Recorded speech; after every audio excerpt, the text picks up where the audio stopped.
জগতৰ ঘৰৰ পৰা ডাঙৰ কেৰাহীটো আনিলে হ'ব তাৰপিছত কি মালিক কাৰোবাৰ বিয়াৰ আয়োজন কৰা যেন পাইছো তুমি কোনো টেনচনেই নলবা মই আছো যেতিয়া গোটেই খানা সুপাৰ টুপাৰ হিট হ'ব ই তাৰ ফুটনিটো চা বিয়াখন যেন তাকে বনোৱা হ'ব নহয়নো কি লেবেৰা বাজিত আলু লেচামা বাজিত আলু পাপৰ বাদামৰ লগত আলু মাছত আলু মাংসত আলু আৰু ক'ত আলু নাই কোৱাচোন আৰু মই থাকিলে তোমাৰতো সুবিধাই হয় সুবিধা কি সুবিধাডাল হ'বনো তই মোৰ লগত থাকিলে কিয় আকৌ এবাৰটি মাংস বুজিলে নিদিব বুলি নিজে দেখোন কেটাৰিং ল'ৰাকেইটা কোৱা দাদা আলুৰ লগত মাংস জোল অলপ লৈ আহকচোন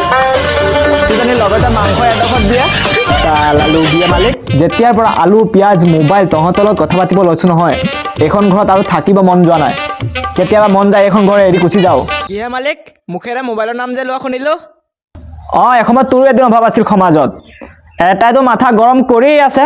তইও আৰম্ভ হৈ যা হাই আলু ব্ৰ তুমি কিন্তু অসম হিলাই আছা দেই উফ আলু ব্ৰ